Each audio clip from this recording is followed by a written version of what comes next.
Welcome back to my channel happy students. आज की इस वीडियो में हम भारतीय संविधान के जनक का योगदान, भारतीय संविधान का जनक किसे कहा जाता है? Doctor B R. अम्बेडकर। तो आपको पता होगा उन्हें भारतीय संविधान का जनक कहा जाता है। तो उनका संविधान में क्या योगदान था जिस कारण हम उन्हें भारतीय संविधान का जनक या फिर पिता कहते हैं। तो इसी से रिलेटेड क्वेश्चन है जिसकी चर्चा आज के वीडियो में हम करने वाले हैं। तो वीडियो को एंड तक जरूर देखिएगा। तो चलिए स्टार्ट करते हैं। भारतीय संविधान के निर्माण में डॉक्टर बी.आर. अम्बेडकर की भूमिका और योगदान व्यापक और महत्वपूर्ण था। भारतीय संविधान का जो निर्माण हुआ था उसमें डॉक्टर बी.आर. अम्बेडकर की जो भूमिका है और योगदान है वो काफ़ी व्यापक और महत्वपूर्ण है। यहाँ उनके योगदान और भारत के संविधान में लागू किए गए महत्वपूर्ण अधिकारों और अधिनियमों पर प्रकाश डालने वाले कुछ मुख्य बिंदु दिए गए हैं। यहाँ पे हम क्या देखेंगे? उनका योगदान, भारत के संविधान को लागू करने के समय कुछ महत्वपूर्ण अधिकार और अधिनियम पर प्रकाश डाला गया है। इसमें ये जो चीज़ें हैं ये डॉक्टर अम्बेडकर ने ही इसको अच्छे से तैयार किया था। तो इसीलिए ये नियम काफ़ी इम्पोर्टेंट है और इसी के कारण उनका योगदान भी काफ़ी बड़ा माना जाता है भारतीय संविधान के निर्माण में। तो फर्स्ट जो इसका पॉइंट है वो है भारतीय संविधान की प्रस्तावना का प्रारूप तैयार करना। भारतीय संविधान की जो प्रस्तावना है उसका प्रारूप तैयार करना। तो डॉक्टर अम्बेडकर ने प्रारूप समिति के अध्यक्ष के रूप में कार्य किया। ठीक है, डॉक्टर अम्बेडकर जो थे वो संविधान निर्माण का जो प्रारूप समिति था, यानी संविधान का रूप कैसा बनेगा, वो किस तरह से होगा, उस समिति के अध्यक्ष थे तथा प्रस्तावना का प्रारूप तैयार करने का नेतृत्व किया, जो भारत के संविधान के मूल को रेखांकित करता है। और जो भारतीय के संविधान का जो प्रस्तावना है वो देखते हैं, वो भी हम उन्हीं के द्वारा तैयार किया गया था। हाँ, इसका जो विचार था वो जवाहरलाल नेहरू का था। तो इस तरह से ये काफ़ी इम्पोर्टेंट एक चीज़ उन्होंने किया था। फिर आता है मौलिक अधिकारों का पैरोकार। जो मौलिक अधिकार हम संविधान में देखते हैं उसको भी डॉक्टर अम्बेडकर ने शामिल करने में महत्वपूर्ण भूमिका निभाई थी। ठीक है, समानता का अधिकार, अभिव्यक्ति की स्वतंत्रता और भेदभाव से सुरक्षा का अधिकार जैसे ये अधिकार व्यक्तिगत स्वतंत्रता सुरक्षा सुनिश्चित करते थे। मौलिक अधिकार, जितने भी हम मौलिक अधिकार हमें मिला है संविधान में, वो भी उन्हीं उसको संविधान में शामिल कराने में भी उनका काफ़ी महत्वपूर्ण योगदान रहा है। इसमें समानता का अधिकार, अभिव्यक्ति यानी बोलने की स्वतंत्रता, भेदभाव से सुरक्षा का अधिकार, फिर व्यक्तिगत स्वतंत्रता की सुरक्षा सुनिश्चित करना, ये सब आता है। सार्वभौमिक मताधिकार की स्थापना। नेक्स्ट जो पॉइंट है वो है सार्वभौमिक मताधिकार की स्थापना। तो डॉक्टर अम्बेडकर ने सार्वभौमिक मताधिकार की वकालत की, जिसका अर्थ है प्रत्येक वयस्क नागरिक जाति, लिंग, धर्म या आर्थिक स्थिति के आधार पर किसी भी भेदभाव के बिना वोट देने का अधिकार है। सार्वभौमिक मताधिकार में आ गया कोई भी व्यक्ति जिसका उम्र 18 वर्ष हो गया है, वो किसी भी जाति का हो, धर्म का हो, लिंग हो, आर्थिक स्थिति उसकी कैसी भी हो, लेकिन वो बिना किसी भेदभाव के वोट देने का अधिकार रखता है। सार्वभौमिक मताधिकार का यह सिद्धांत सभी नागरिकों के लिए लोकतांत्रिक प्रतिनिधित्व और भागीदारी सुनिश्चित करता है। ये जो सार्वभौमिक मताधिकार है ये क्या करता है? लोकतंत्र में सभी व्यक्तियों का अपना भागीदारी सुनिश्चित करने का काम करता है। नेक्स्ट जो पॉइंट है वो है धर्मनिरपेक्ष राज्य की वकालत। अब धर्मनिरपेक्ष राज्य की वकालत क्या है? भारत एक धर्मनिरपेक्ष देश है, यानी बहुत से देशों में आप देखिएगा उस जगह का एक राष्ट्रीय धर्म होता है, यानी वो देश उसी धर्म का प्रधान महत्व देता है। लेकिन भारत में ऐसा कोई नहीं है। यहाँ पे क्या है, भारत जो देश है उसको धर्मनिरपेक्ष रखा गया। आप अपनी इच्छा अनुसार किसी भी धर्म का पालन कर सकते हैं। डॉक्टर अम्बेडकर ने धर्मनिरपेक्ष राज्य की पुरजोर वकालत की थी। जो धर्मनिरपेक्ष राज्य है उसका काफ़ी समर्थन उन्होंने किया था। परिणाम स्वरूप भारतीय संविधान ने भारत को एक धर्मनिरपेक्ष राष्ट्र घोषित किया, सभी नागरिकों को धार्मिक स्वतंत्रता की गारंटी दी और राज्य को किसी भी धर्म का पक्ष लेने से रोक दिया। अब यहाँ पे क्या हुआ, धर्मनिरपेक्ष का मतलब हो गया कि राज्य या फिर सरकार वो क्या करेगी, किसी के ऊपर भी उनका धर्म परिवर्तन करने पर या फिर उनको किसी धर्म को मानने के लिए जोर नहीं, जबरदस्ती नहीं कर सकती। नागरिक का जो धर्म के प्रति विश्वास रहेगा वो उसी धर्म का पालन कर सकते हैं। तो इस तरह से भारत एक धर्मनिरपेक्ष राष्ट्र घोषित करने में भी उनका काफ़ी बड़ा योगदान था।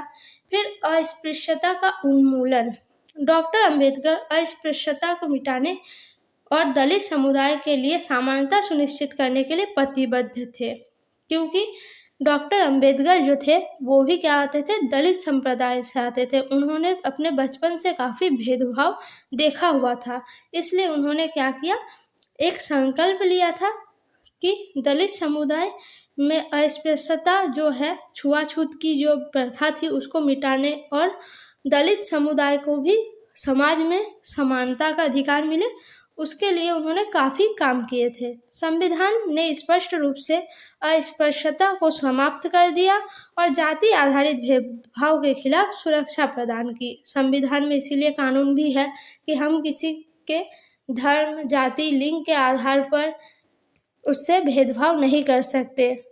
भारतीय संविधान की नज़र में सभी नागरिक समान है। तो इस तरह से क्या हुआ था, अस्पृश्यता को समाप्त करने के लिए भी उन्होंने बहुत सारे कानून संविधान में बनाए थे। फिर आता है आरक्षण नीतियाँ। डॉक्टर अंबेडकर ने सकारात्मक कार्रवाई के लिए आवाज़ उठाई और हाशिए पर पड़े समुदायों के उत्थान के लिए आरक्षण नीतियों की वकालत की। अब डॉक्टर अंबेडकर ने क्या किया, सकारात्मक कार्रवाई के लिए आवाज़ उठाई। हाशिए पर पड़े समुदाय, हाशिया मतलब वैसा समुदाय जो समाज से काफ़ी पिछड़ गया है, ठीक है, जो समाज की एक सीमा रेखा होती है उससे काफ़ी दूरी में है, तो वैसे लोगों को हाशिए पर पड़ी जो समुदाय थी उसके उत्थान के लिए आरक्षण नीतियों की वकालत की। उनको आरक्षण देना चाहिए ताकि वो भी अन्य लोगों की तरह बराबरी में आ सके। संविधान में सामाजिक रूप से वंचित समूहों का सम्मान, अवसर प्रदान करने के लिए शिक्षा, रोजगार और विधायी निकायों में आरक्षण के प्रावधान शामिल है। अब इसमें क्या हो गया, सभी को समान अवसर मिलेगा शिक्षा में, रोजगार में, और जो सरकार की नज़र में भी सभी को क्या मिलेगा, आरक्षण मिलेगा, जो लोग हाशिए में पड़े क्षेत्र में आते हैं।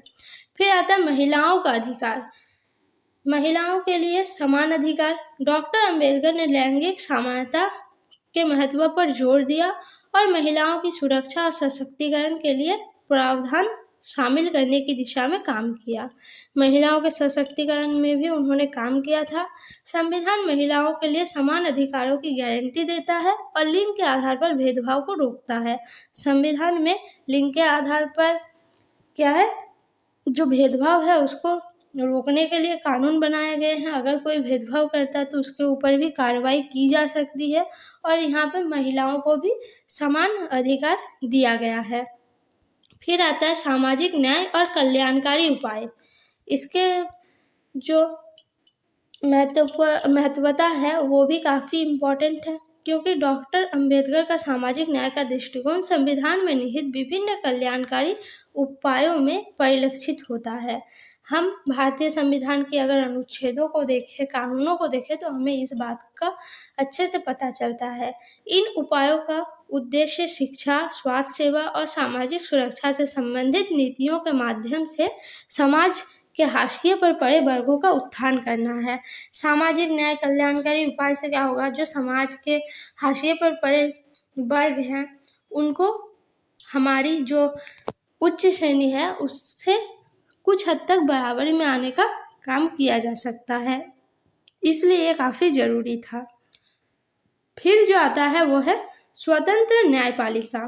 डॉक्टर अंबेडकर ने भारत में स्वतंत्र न्यायपालिका की स्थापना में महत्वपूर्ण भूमिका निभाई। उन्होंने एक ऐसी न्यायिक प्रणाली की वकालत की जो कानून के शासन को कायम रखे, नागरिकों के अधिकारों की रक्षा करे और सरकार की अन्य शाखाओं पर नियंत्रण का काम करे। डॉक्टर अंबेडकर ने क्या किया था? न्यायपालिका को स्वतंत्र न्यायपालिका स्थापित किया और एक ऐसी न्यायिक प्रणाली की वकालत की जो क्या करेगा? संविधान की सुरक्षा करेगा, नागरिकों के अधिकारों की रक्षा करेगा और सरकार की अन्य शाखा पर नियंत्रण का काम करेगा। कोई भी सरकार आता है तो वो अपनी मनमानी ना कर सके, इसलिए सरकार पर भी निरंकुश ना हो, उस पर भी वो नज़र रखेगा। कोई भी सरकार जो संविधान की मूल अनुच्छेद हैं, कानून है, उनको उल्लंघन ना करे, इस पर भी ध्यान कौन देगा? तो न्यायपालिका। अल्पसंख्यक अधिकारों की सुरक्षा। अल्पसंख्यक अधिकारों में क्या आता है? डॉक्टर अंबेडकर धार्मिक और भाषाई अल्पसंख्यकों के अधिकारों की सुरक्षा के लिए प्रतिबद्ध थे। संविधान में उनके सांस्कृतिक, शैक्षिक और धार्मिक अधिकारों की रक्षा का भी प्रावधान है। धार्मिक, फिर भाषा, ये जो अल्पसंख्यक समुदाय आते हैं उनके भी रक्षा के लिए प्रावधान संविधान में बनाए गए हैं ताकि उनको भी संविधान की नज़र में बराबर में देखा जाए।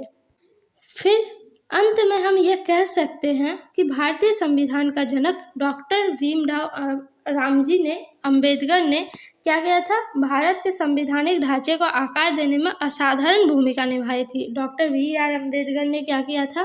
भारतीय संविधान के जो संवैधानिक ढांचा है उसको तैयार करने में असाधारण भूमिका निभाई। न्याय, समानता और मौलिक अधिकारों के प्रति उनकी प्रतिबद्धता लाखों लोगों को प्रेरित करती है। उनकी जो प्रतिबद्धता था न्याय, समानता और मौलिक अधिकारों के प्रति, वो लोगों को काफ़ी प्रेरित करता है।